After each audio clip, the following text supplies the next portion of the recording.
Olá, pessoal. Eu peço licença para me apresentar e levar até vocês esse primeiro episódio do podcast Os Irmãos de Nossa Senhora do Rosário e as Alforrias. Esse projeto é fruto de uma pesquisa com documentos registrados séculos atrás. A pesquisa teve o objetivo de identificar os irmãos de Nossa Senhora do Rosário que viveram na Vila do Príncipe do Cerro do Frio ou na Vila de Sabará, e por algum motivo foram mencionados em registros de livros de notas no século XVIII.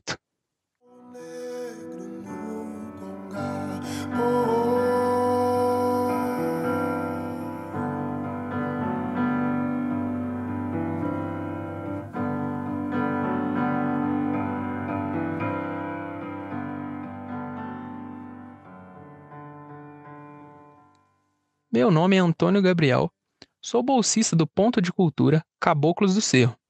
Estou no 6º período da graduação em História na Universidade Federal de Minas Gerais. Daqui a pouco eu vou explicar o que são esses livros de notas e como foi o desenvolvimento da pesquisa. Antes de mais nada, eu gostaria de citar e agradecer as pessoas e instituições que também estão por trás da pesquisa. Em primeiro lugar, aos Caboclos do Cerro, responsáveis pela organização do edital que, através da Lei Aldir Blanc, nos deu a possibilidade de estar aqui hoje, compartilhando um pouco de conhecimento e experiência sobre os estudos da devoção a Nossa Senhora do Rosário. Além disso, registro os agradecimentos à Secretaria de Turismo e Cultura de Minas Gerais e à Secretaria Especial da Cultura do Ministério do Turismo do Brasil.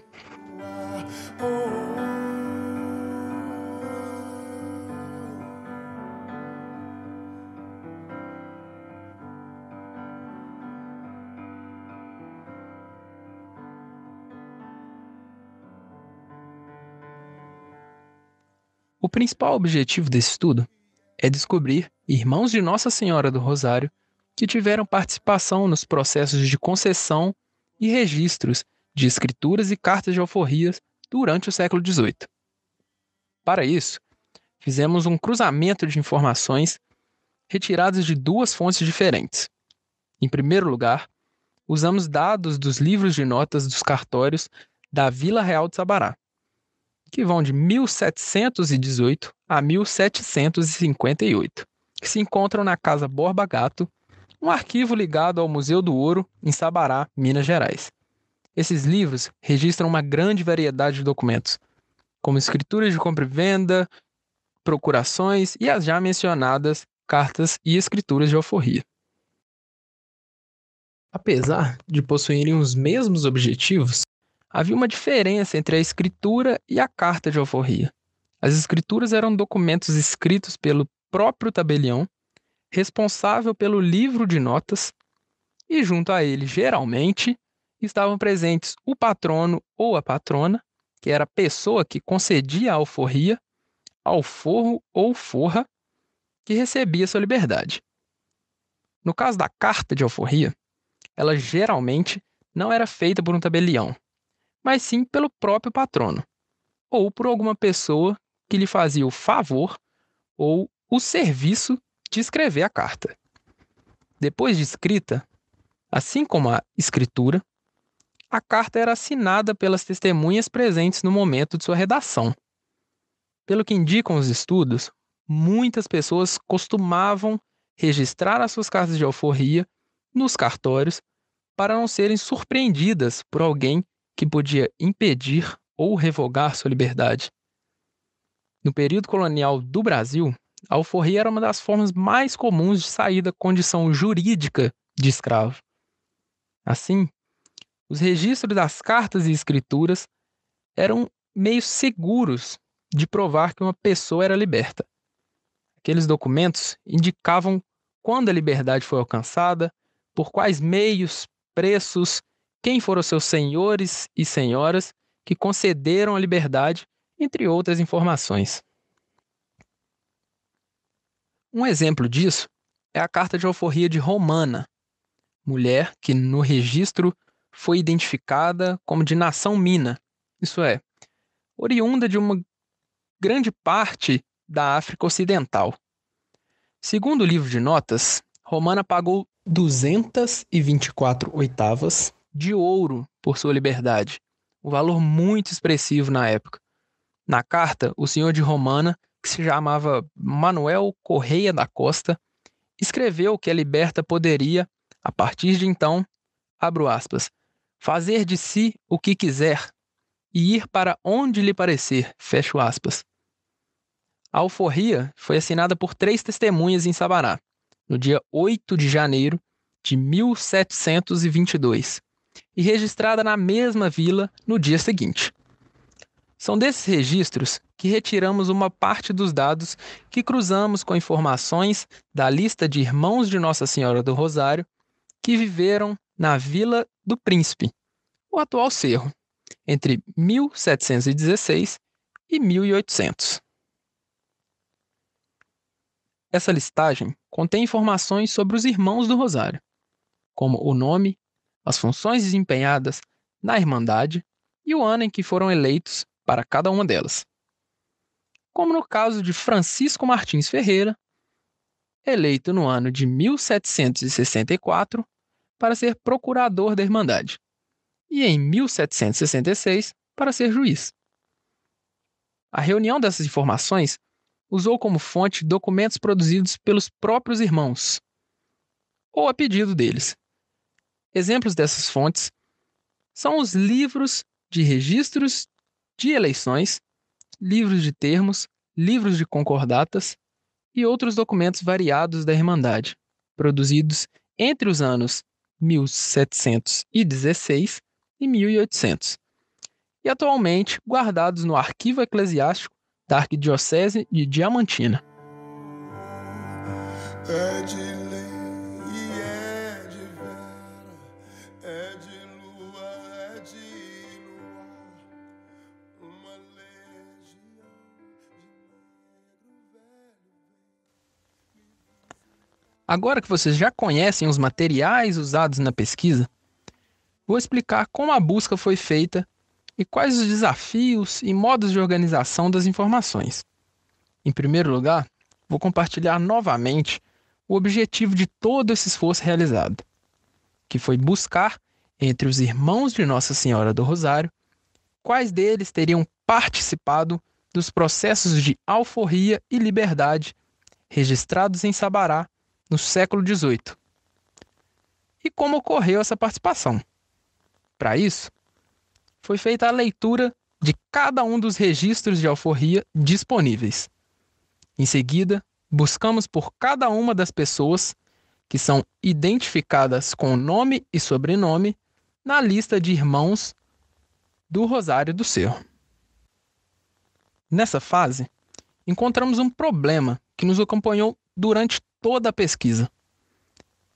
É que grande parte dos nomes encontrados eram muito comuns, o que dificultou a identificação e afirmação de que estaríamos lidando com as mesmas pessoas em documentos diferentes. Um exemplo disso é o nome Luiz da Silva, que aparece 5 vezes nos registros de alforria de Sabará. Uma vez como liberto, outras como testemunha ou requerente de registro de outras alforrias. Do mesmo modo, uma pessoa chamada Luiz da Silva aparece entre os irmãos do Rosário, ora como juiz, ora como escrivão.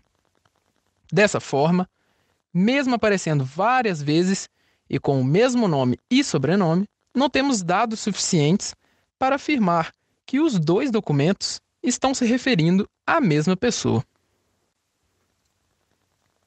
Mas ao contrário disso, existem alguns casos, e com pesar, eu confesso que são raros, de nomes que aparecem seguidos de 2 sobrenomes, o que aumenta a nossa probabilidade de estarmos lidando com uma única pessoa em documentos diferentes. Eu já vou dar um exemplo. É o de Manuel Alves Maciel, que tanto no registro de alforria em Sabará, quanto na lista de nomes e funções de irmãos do Rosário no Cerro, aparece descrito da mesma forma. Mas isso já é assunto para o próximo episódio do podcast. Por enquanto, vou continuar contando para vocês sobre o nosso processo de pesquisa.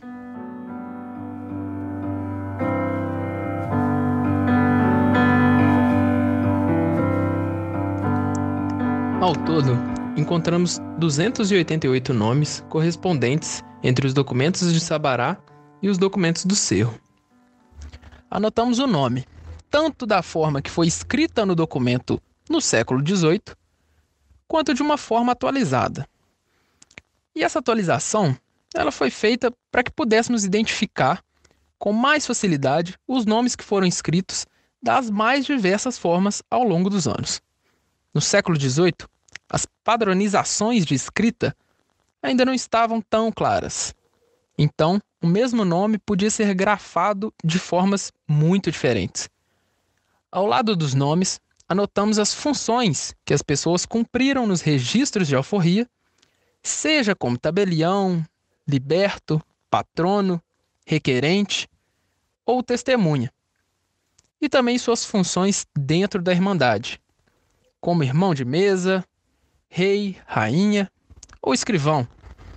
Em seguida, anotamos as datas, para fazer uma comparação e notar se seria possível que aquelas pessoas fossem as mesmas, considerando o espaço de tempo entre um fato histórico e outro. Bom, pessoal, já encaminhando para o final desse episódio, eu vou começar a contar para vocês um pouco mais sobre os resultados da pesquisa. Como eu disse antes, conseguimos localizar 288 nomes de pessoas que poderiam ser irmãos do Rosário no Cerro, ao mesmo tempo em que participaram de processos de libertação de escravos em Sabará. Mas como eu disse, muitos desses nomes são comuns nessas documentações. Mas já conseguimos extrair uma informação relevante que está associada à diferença na quantidade de homens e de mulheres.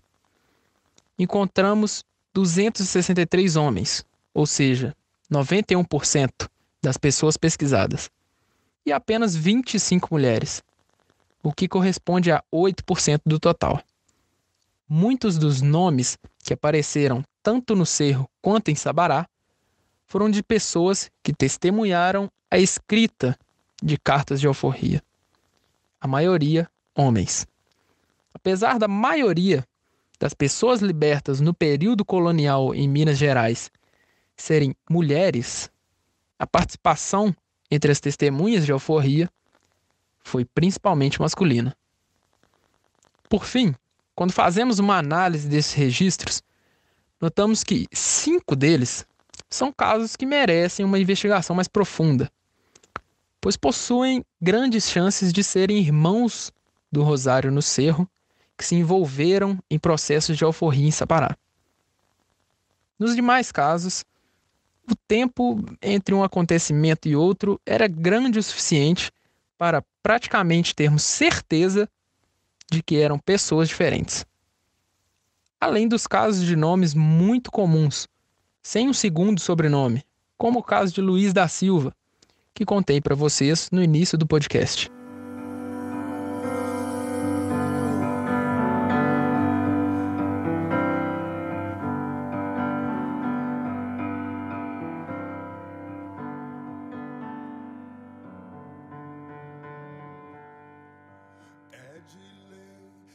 Bom, pessoal, eu agradeço a todo mundo que me ouviu até aqui e já deixo o convite para o nosso próximo podcast, onde vamos aprofundar em alguns casos interessantes para saber melhor quem foram os irmãos do Rosário do Cerro que participaram dos processos de alforria em Sabará.